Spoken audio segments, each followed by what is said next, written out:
ہوگا.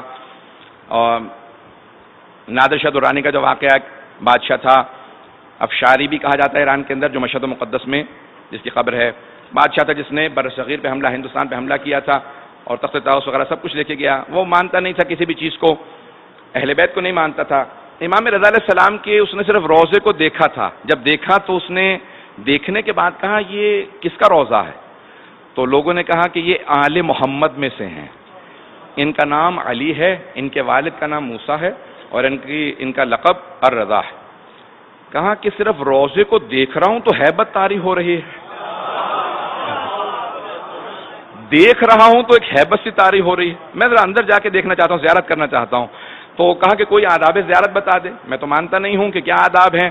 کچھ علماء نے کہا کہ بھی آپ غسل زیارت کریں اور زیارت پڑھیں، اذن دخول پڑھیں، پھر اندر جائیں. تو ٹھیک ہے، اندر آیا، زری پہ دیکھا، کہا کہ واقعاً آج پہلی مرتبہ محسوس ہوا کہ اس امت کے اندر آل محمد کا کوئی مقابلہ نہیں ہے. یہ آل محمد ہیں.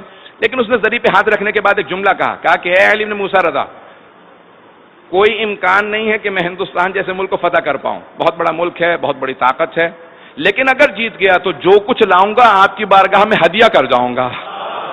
آج تک امام کے خزانے میں تخت طاؤس اور نہ جانے کیا کچھ جواہرات موجود ہیں، سب کے سب نادر شاہ نے امام کی بارگاہ کے اندر پیش کیے تھے.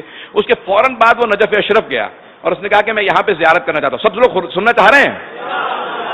جب وہ نجف اشرف پہنچا تو اس نے فوراً سوال کیا، اپنے گھوڑے پہ سوار تھا، کہ میں گھوڑے پہ سوار جاؤں زیارت کے لیے یا میں گھوڑے سے اتر جاؤں؟ تو اب کچھ لوگ مولا کے چاہنے والے تھے، کچھ، میں نے کچھ نہیں کہا ہے، تو کچھ چاہنے والے تھے. بہرحال انہوں نے کہا کہ نہیں آپ گھوڑے سے اتر جائیں، کچھ نے کہا کہ نہیں آپ گھوڑے پہ سوار جائیں. تو کہا کہ نہیں، اختلاف کیوں ہے آپ لوگوں میں؟ تو ایک نے کہا کہ بھی وہ بادشاہ تھے، وہ اپنے زمانے میں خلیفہ تھے، وہ انتقال کر گئے ہیں، شہید ہو گئے ہیں، اب آپ ابھی بھی بادشاہ ہیں تو گھوڑے پہ سوار جاؤ. اس نے کہا نہیں، اب جب اختلاف ہو گیا تو قرآن کھولو، جو قرآن کی فعال مجھے بتائے گی تفاعل بالقرآن کر لیا جائے، قرآن سے استخارہ کر لیا جائے، جو قرآن کہے گا اسی پہ عمل کروں گا. تو ایک مرتبہ اس نے ایک عالم کو بہت مانتا تھا کہ ذرا وضو کر کے فوراً میرے لیے قرآن کھولے. انہوں نے قرآن کھولا تو آیت نکلی فخلا نعلیک یا موسیٰ انک بواد المقدس. تو اے موسیٰ تم وادی مقدس میں آ گئے ہو، جوتے اتار دو، اپنے نالین اتار دو. بس جیسی ہی آیت نکلی فوراً نادر شاہ اپنے گھوڑے سے اترا. کہا کہ گھوڑے پہ سوار تھا، یہ آیت نکلی ہے. پھر کہنے لگا کہ نہیں، یہ تو حضرت موسیٰ سے کہا ہے کہ اپنے نالین اتار دو، جوتے اتارے. کہا اتنا کافی نہیں ہے، وہ نبی تھے، میں ایک گنہگار ہوں، انہیں کہا گیا ہے یہ قرآن کی آیت ہے. تو اس نے ایک جملہ کہا میرے گلے میں ایک زنجیر ڈالو اور میں زمین پہ آ جاؤں گا، ہاتھ بنا کے چلوں گا، بس علی کی بارگاہ میں جا کے باندھ دینا اور کہنا یا علی آپ کا ایک جانور ملنے کے لیے آیا ہے. ممبر کے احترام میں اس لیے میں نے لفظ نہیں کہا تاکہ کوئی محسوس نہ کرے کہ میں نے توہین کیا. اور اس نے کہا کہ یا علی آپ کا ایک جانور آپ کی بارگاہ میں آیا، اگر قبول کریں.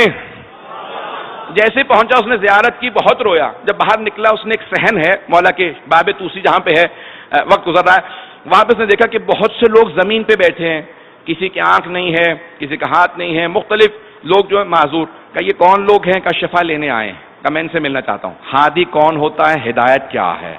ان سب چیزوں میں عقیدت کس حد تک ضروری ہے، اس بات کو پیش کر رہا ہوں.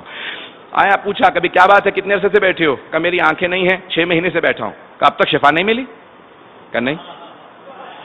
دوسرے سے پوچھا کیا بات ہے؟ کہ میرا پاؤں خراب ہو گیا، معذور ہو گیا ہوں. کہ پھر؟ کہ 8 مہینے سے بیٹھا ہوں. کہ شفا نہیں ملی؟ کہ نہیں. سب سے پوچھتا رہا کہ اتنے مہینوں سے بیٹھے ہو؟ کہ سارے حرم کے دروازے بند کر دو. غور سے سنیے گا. کہ حرم کے سارے دروازے بند کر دو. اور اس نے کھڑے ہو کے اعلان کیا کہ کل صبح فجر تک کا وقت دے رہا ہوں، جو شفا پا جائے گا گھر چلا جائے، اور جسے شفا نہ ملی میں اپنی تلوار سے اس کی گردن کاٹ دوں گا. بس یہ اعلان کیا، سب چیخیں مار مار کے رونے لگے. کہ مولا آپ کے حرم میں آئے تھے، یہ بے انتہا سخت دل آدمی ہے، سب کو مار دے گا. صبح اٹھے اس نے کہا ایک ایک آدمی کو خود اپنی آنکھوں سے دیکھوں گا، کسے شفا ملی کسے نہیں ملی. جسے دیکھتا تھا شفا یاب تھا، جسے دیکھتا تھا شفا یاب تھا. وقت نہیں ہے.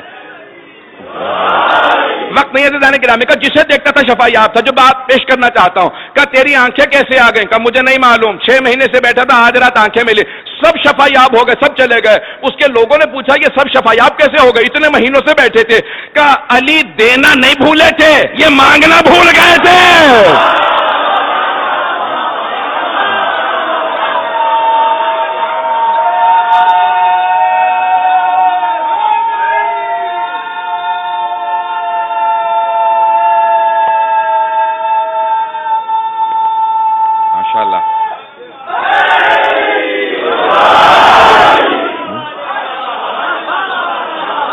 علی دینا نہیں بھولے تھے, یہ مانگنا بھول گئے تھے.